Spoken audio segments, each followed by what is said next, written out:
All right, you may be seated.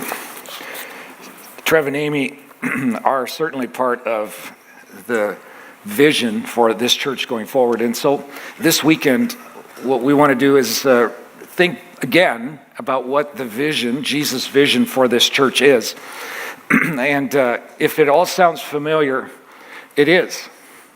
A couple of years ago, a lady came to me following one of our services after doing some more discussion about our vision. And she says, Brad, that's the same thing you said a year ago. I went, yeah, of course, the vision hasn't changed. And when it changes, I'll say something different. But till it does, we're going to go back over what it is that we believe is the vision of this church. This last week, I was thinking a little bit about how leaders have shared their vision and their heart with constituents and people who they care for and lead. And I was drawn to the 2012 biopic of Abraham Lincoln. Some of you might have seen it. Well done movie. It's by the way, Abraham Lincoln was our 16th president. If you didn't know that, civic lesson right here.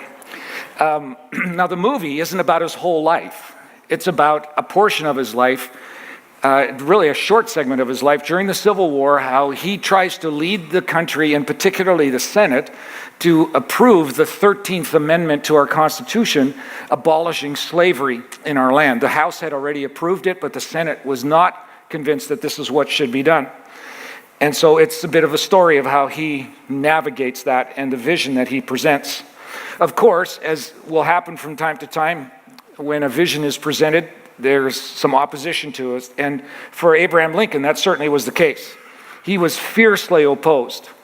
It's hard to maybe think of that today in our culture, but he was fiercely opposed by those who didn't share this conviction nor his vision. He was falsely accused. He was belittled. He was mocked. And his opponents tried to subvert, stall, and discredit him in every way that they could. But you see, when a vision is based on the core of who the person is, and a self-evident truth, in that person's mind and heart, there is no way out. There's no stopping them, except, of course, death. But then the irony of that is death sometimes even pours fuel on the very vision, and it becomes more than it could have been without that death. The truth is, the vision that President Lincoln had wasn't to abolish slavery. His vision was this, that all people are created equal, and every person is entitled to live in a place of freedom. In fact, the most famous of President Lincoln's speeches took place on land that had recently been dedicated to the war dead in the Civil War in Gettysburg. And in it, he reflects back on another declaration at the heart of some other leaders in our country. He starts 407 years ago, referring to the Declaration of Independence. Our fathers brought forth on this continent a new nation, conceived in liberty and dedicated to the proposition that all men are created equal. That speech lasted slightly over 2 minutes and had 272 words in it. And it would be what Abraham Lincoln would call his greatest reflection of his vision and his passion of any speech that he gave in his life. But you see, there's also sometimes great risk in standing firm for a vision and conviction in the face of that opposition. Great risk, mortal risk at times. 2.5 months after the passage of the 13th Amendment, John Wilkes Booth would sneak into a theater, Ford Theater in Washington, and would take the life of Abraham Lincoln. Because John Wilkes Booth had a different vision and a different conviction. It wasn't about liberty and equality for all people. Now let me take you back 2,000 years. There was another person that walked onto the scene of public life and declared something that brought his opposition to the forefront as well. They also did everything they could to subvert and stall and discredit him. But when a vision is birthed in the heart of a person and in their core values, and it's a self-evident truth, there's nothing that can be done to stop the person except death. But then even death sometimes pours fuel on the very core vision and self-evident truth that the person has, and it becomes more than what it was prior to their death. Of course, the person that walked onto the public scene was Jesus Christ, the leader of the church that bears his name, the Christian church worldwide. On what ended up being the final night of his life in his earthly body, his opponents had launched an all-out assault against him. They were going to take him down, but they were going to do it not in a way like John Wilkes Booth did it. They were going to undermine him and get him to confess to something that was contrary to their law, that would allow them the right to take the life of Jesus Christ.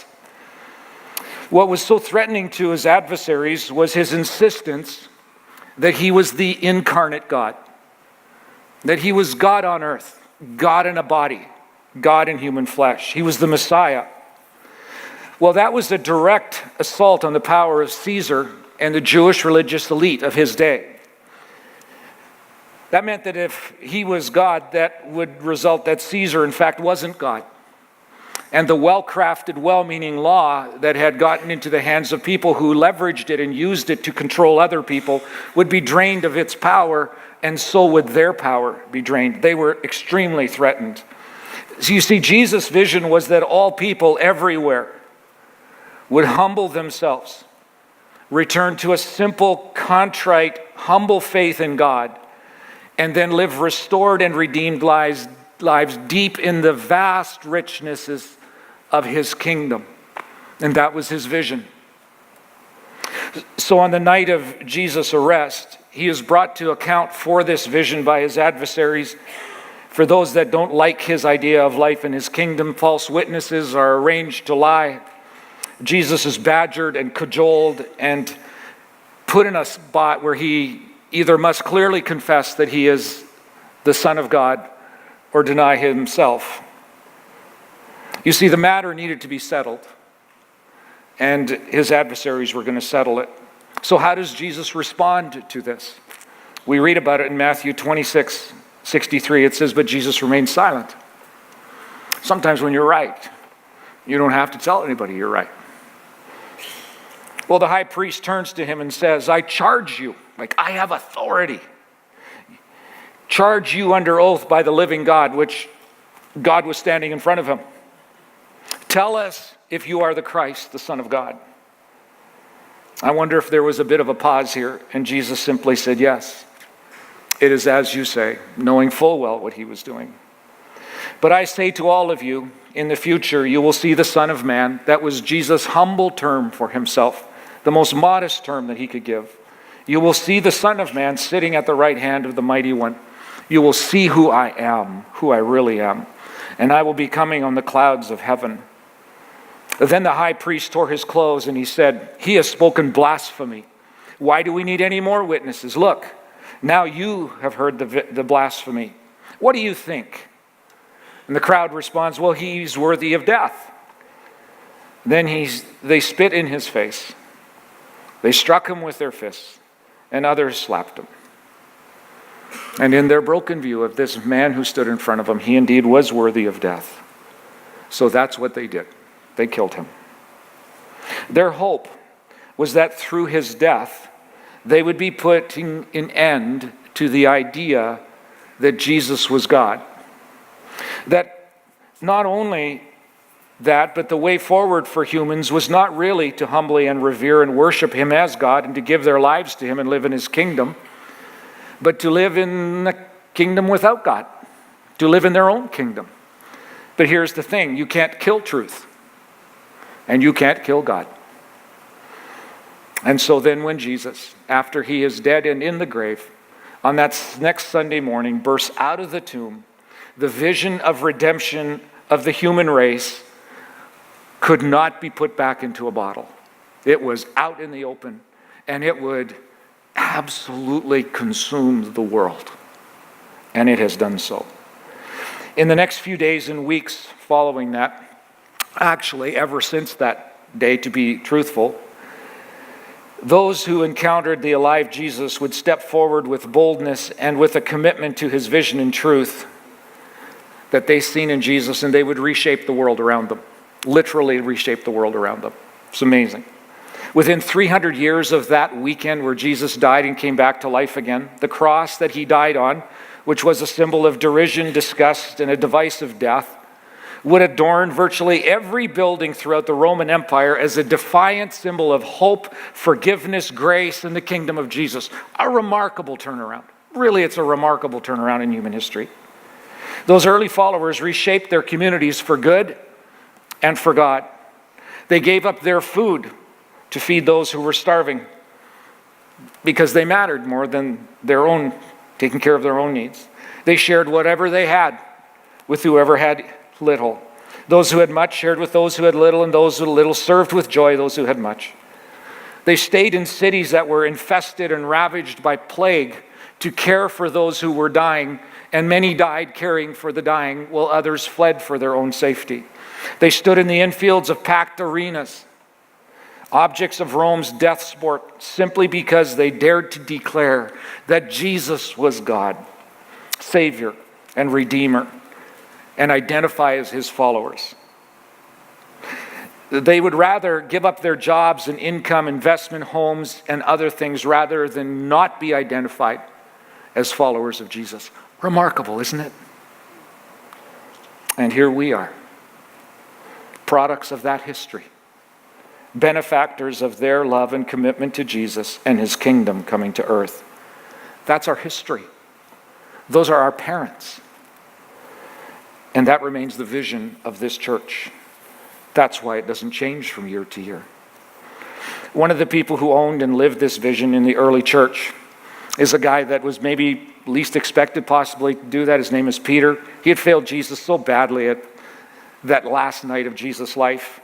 And here he was, he had confessed that, he had been restored by Jesus, and now he's an old man. And toward the end of his life, he writes about his friend Jesus, who he knows Jesus to be.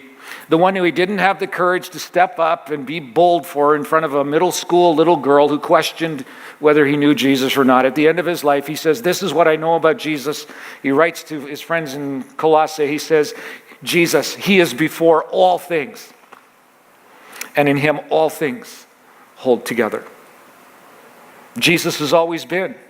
There's not been a moment in cosmic history that Jesus has not been on hand. Everything has its origin with him, Peter would say.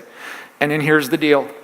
As wrecked and ruthless and chaotic and brutal and godless as we might think our world is, Jesus is still relentlessly holding it all together. If he wasn't, you wouldn't want to see what it would be. This is our King. This is our leader. This is who we follow. This is who this church is about. The one who's always been, and everything is held together by him. Nothing less than that. What reshaped the culture in the early years of the church is that there were a group of Jesus followers who believed that. And then they lived out a believable model of that. Like it was real for them.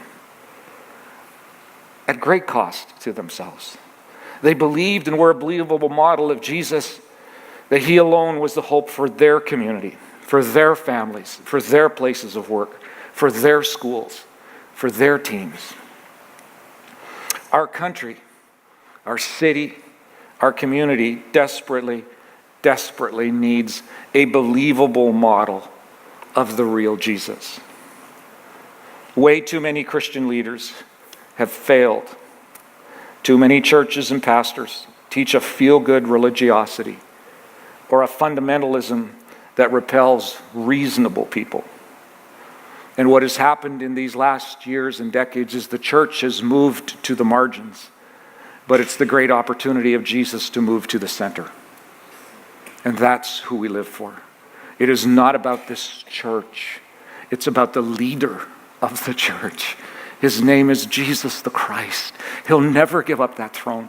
He'll never walk away from it. And we have been invited into supporting his cause and who he is, and to be a believable model to the people that he placed us around, that they would then in turn look at us and go, so that's what he's like. That's fantastic. I mean, I understand why you follow him. I understand why you identify as one of his. I get it now. Like, that's when I think best case scenario who Jesus is, I think of you. And when I think of you, I think that's who he must be because of who you are. A year or more ago, I don't recall exactly when it was, but for several days I had been reading sections of the Bible that described how Jesus lived among people over the 3 years that he was here. How he sincerely cared for people who were disadvantaged by their culture or illness or poverty or social status. How he just genuinely cared for them. How on one occasion he took a day's walk up toward the coast to just care for one family. Just take care of one family, and then evidently he walked back down to where he was. How he extended mercy to a woman who was being publicly shamed for an act of moral indiscretion. Yes, she was wrong. But to publicly shame her for it, Jesus comes along and says, not on my watch. He got so upset with injustice and leaders who use their power to control people. He seemed to prefer being with people who knew that they were imperfect rather than being with those who pretended to be fake perfect. I know how he's concerned about people's souls. You know, he heals lots of people and he gets recognized for that, and that's wonderful. But he forgave people's sins, and that was of greater significance to him than their healed bodies, though oftentimes he did both. How he cared for people's souls. And I remember blurting out after a few days of reading that, I said, "Tell Jesus, I want to do that. I want to be like you. I really do. It's so inspiring to me."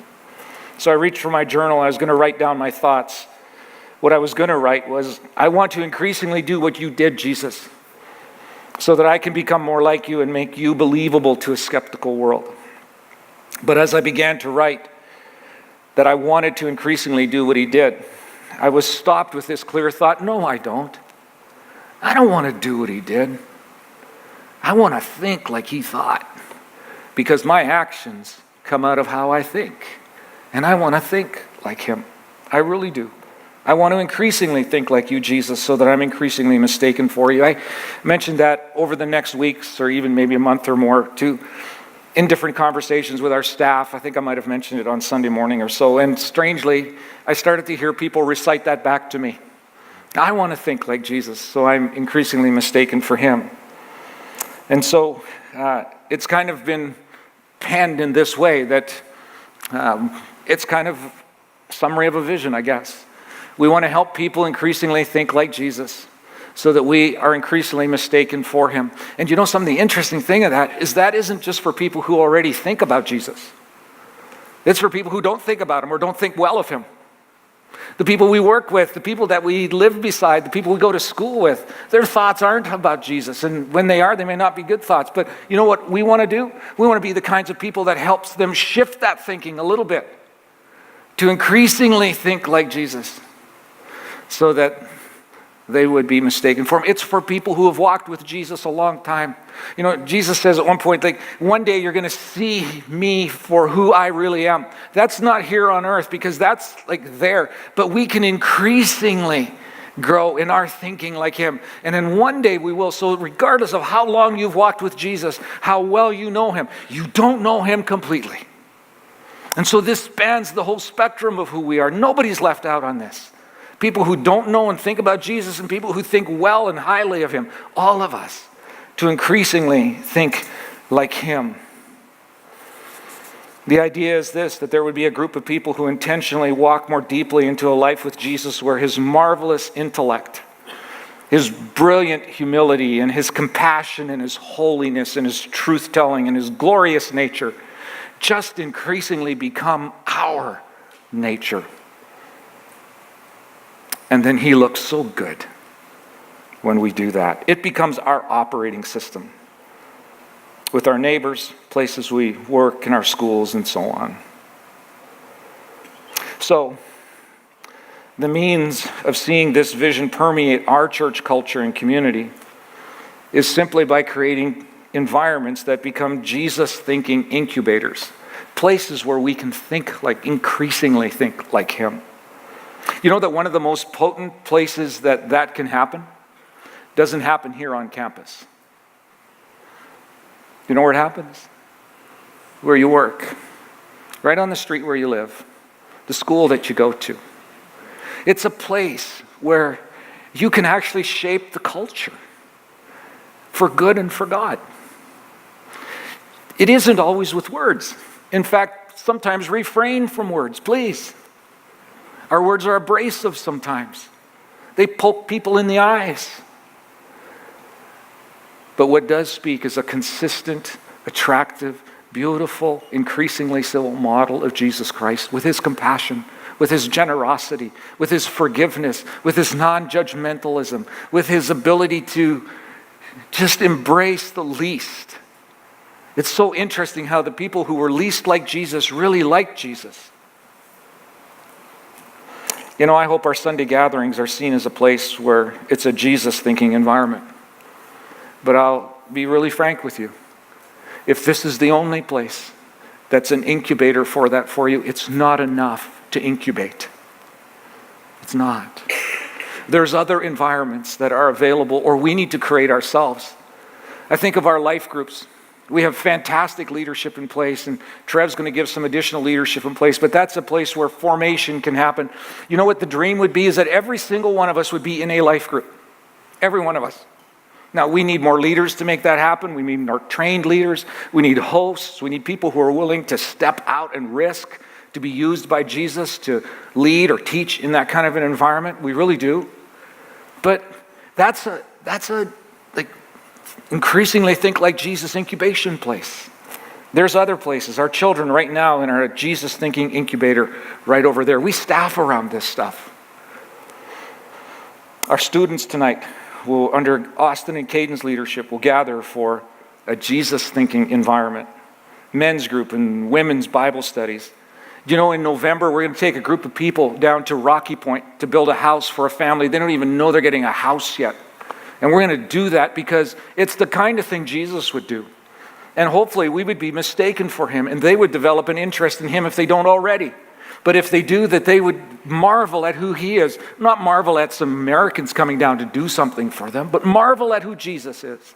And then here's the strange thing. It might just be for you a place of increasingly thinking of Jesus incubation. So if you're not part of that and you would consider doing that, you can still sign up. There's training and whatnot that'll happen. I strongly encourage you, take a risk with that. See what God would do in your world, in your life, to be part of that group. When we're thinking of other, what you might think of as mission experiences around the world, South America, and that's all being formed right now because we want to be these kinds of people in this kind of church. Starting Point is something you could be part of. Maybe you're at the place of saying, I don't think a lot about Jesus because I don't know a lot about him. I don't understand the Bible. Starting Point would be a great time for you. It's a 4-week evening conversation around those kind of core basic ideas of who Jesus is in the scripture.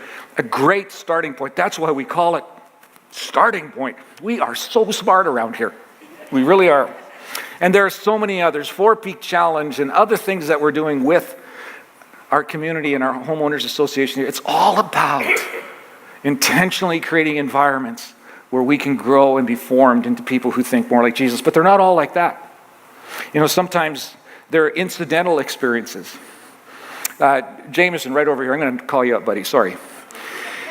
Jameson moved here from California some months back, and he needed a place to park his Hummer because you can't park on the street. Our homeowners association won't allow it. So he's staying with some folks who say, you can't park on our driveway, there's not enough room, can't park on the street, but go to the church. They do that kind of thing for our community. They are part of our church. So Jameson parks his vehicle, his Hummer, on our property for a period of time. Eventually, we want to find out, we want to know about your plans for your vehicle. So we leave a note. Jameson calls in, and our staff are so compassionate and so good. The answer to Jameson, can I park on your parking lot? You bet you can. We were just interested to know what your plans were, but you bet you can. Well, that creates enough of an interest in his mind to go, what kind of church is this? Goes on our website, finds a life group. Now he and his son are connected in a life group, growing in their walk with Jesus Christ because somebody incidentally said, please park on our parking lot. It's okay. Is that cool how God does that stuff? How he sets it up? You bet. Sorry, buddy, is that okay? Okay. So 20 years ago, there's so many others. I could tell you story after story, and I won't. There's not enough time. But it's just how Jesus wants to show himself through us. He really does. He really does. 20 years ago, the first summer that we were here in Northwest Phoenix, we visited 600 families. And we have told you this before. We asked for their perspective on the church, what they thought of it. The majority of them said we wouldn't care if the church was here or not. They don't really do anything in our community. There's no evidence that they matter or make a difference. And that's not right. That's unacceptable. Because we're the reflection of Jesus Christ. He was unmistakably present when he was present. You knew he was there because of the difference that he made. And so from that day forward, we said we're going to try, by your grace, Jesus, to be that kind of people. So 10 years ago, when we bought this property, we began to think what we could use this property for to make an impact for Jesus Christ right here, how we could love our community. So we let our community design our facility. Their suggestion to us is use the arts. We don't have places for expressing our arts as our youngsters and families and so on. And so we said, well, then we'll build a center for the arts where the arts can be expressed. And, you know, it's interesting when you do that, sometimes history repeats itself. Let me take you back 500 years to the Reformation. How did the gospel get presented and communicated 500 years ago? Through the arts, through sculpting and painting and drama and writing and so on. That's how it was done. And it became a reformation.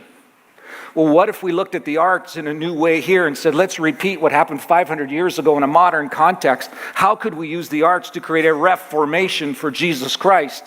Maybe it could just be that there would be kids and families that would be interested in developing their artistic skills under the tutelage and care of a loving Jesus follower.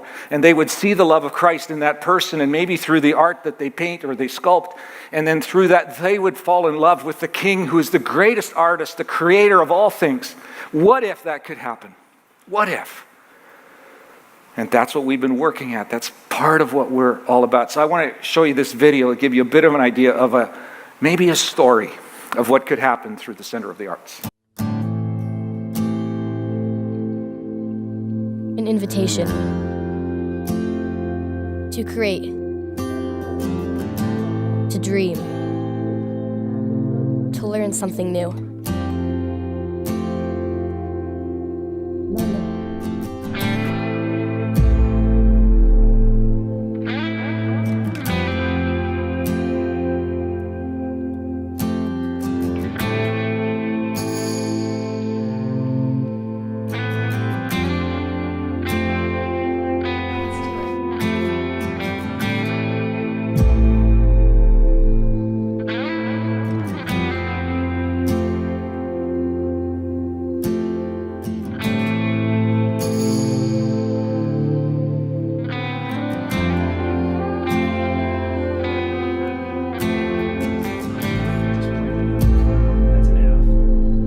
Bit by bit, progress is made.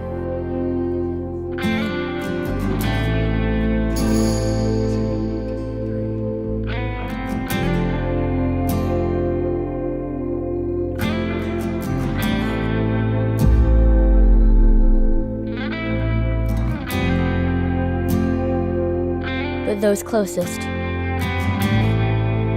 are not easy to impress.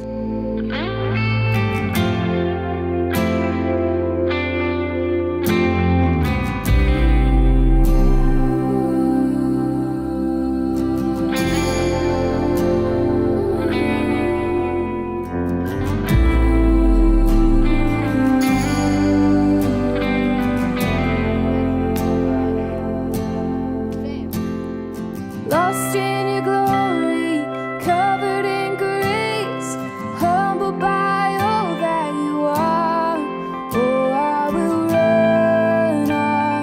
run to you. Here in this moment, I give you my praise, surrender to all that you are. Until they are confronted by the beauty, the glory the love of the one who made them. And I'm desperate for you.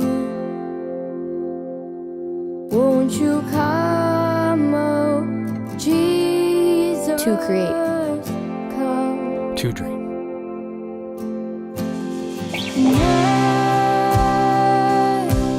I'm lost without you.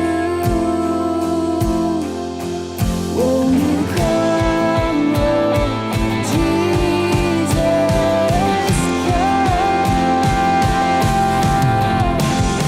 And I'm desperate for you. Won't you come, Lord Jesus, come.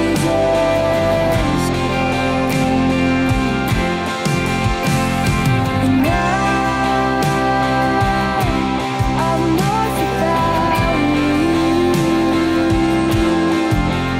Won't you come, Lord Jesus? And while we long for him, And think he will only come to us in one way. He comes to us, and another, and another, and another. until we answer the call.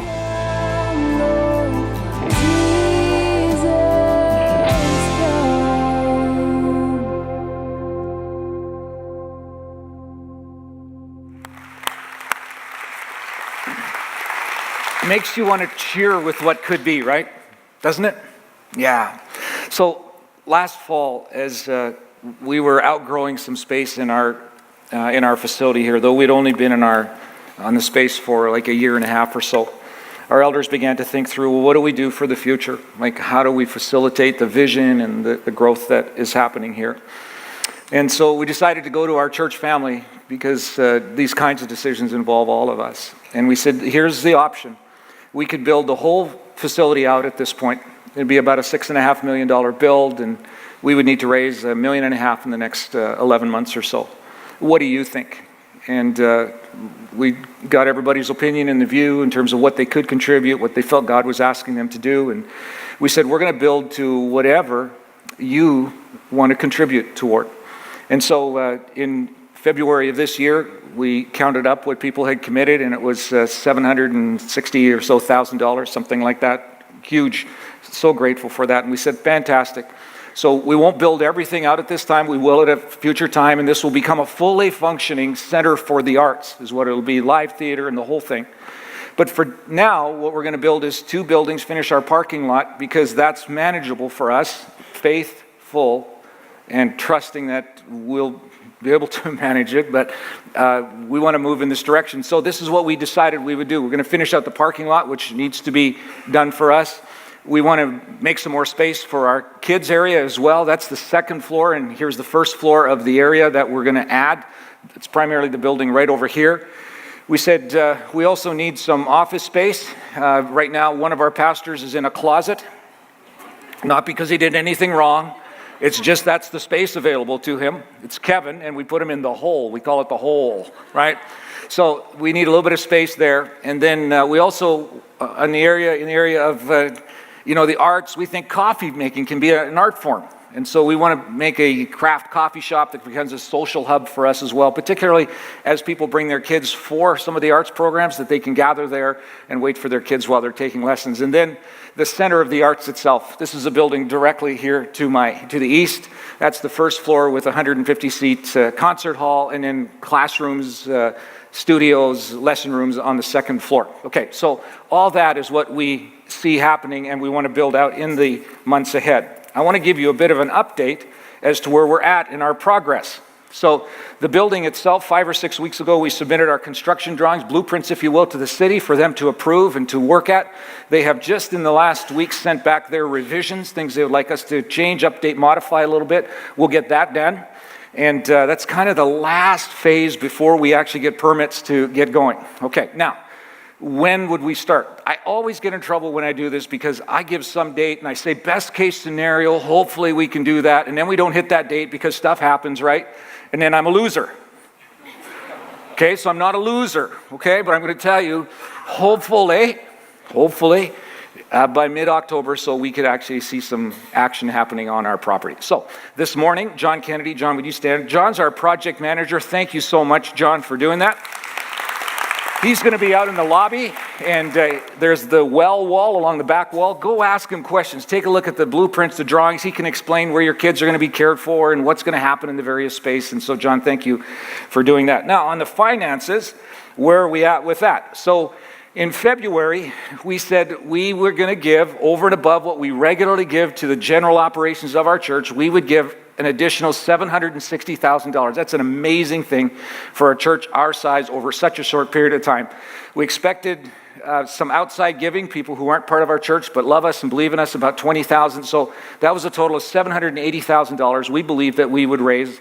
It's a $4 million build. We're going to borrow $3 million. The rest we're not exactly sure, other than we could take it out of some reserves, but we're going to get to that $1 million mark too.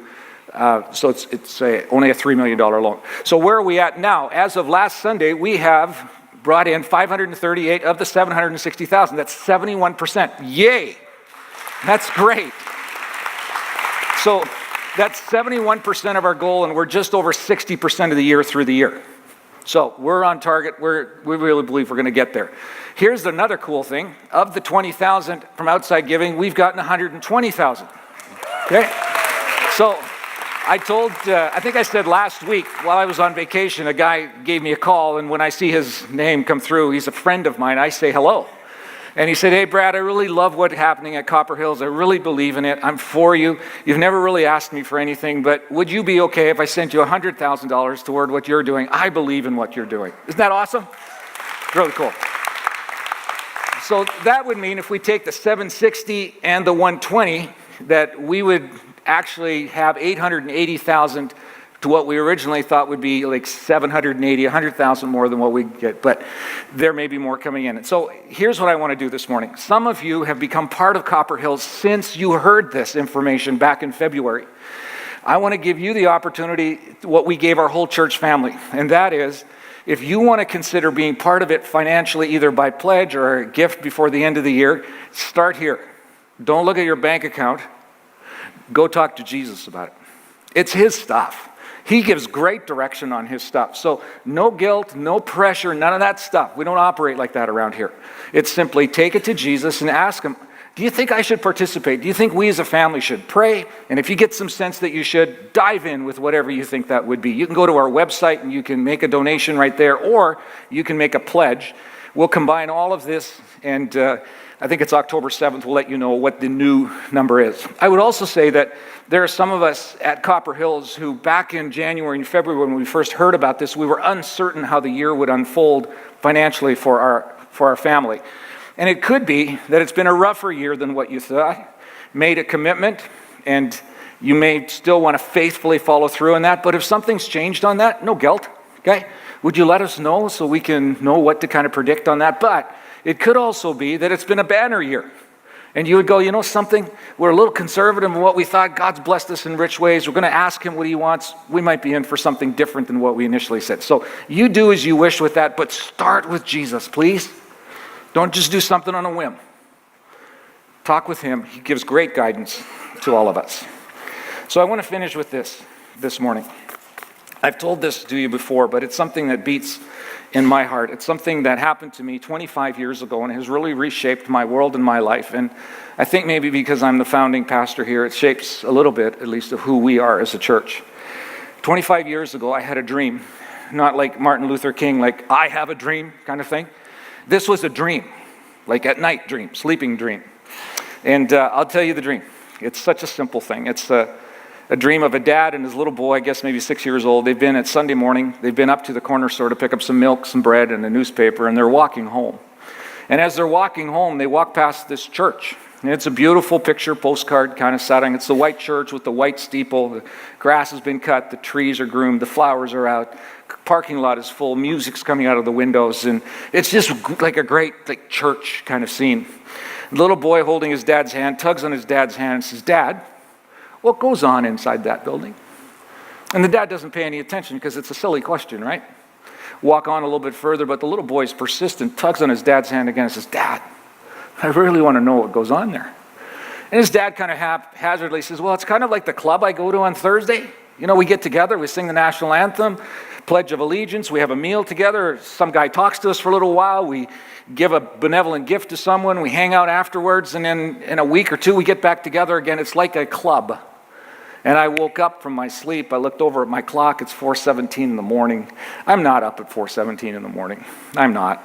But I was wide awake. And here's what I was wide awake about. I couldn't believe, because that church was the church I was a pastor at.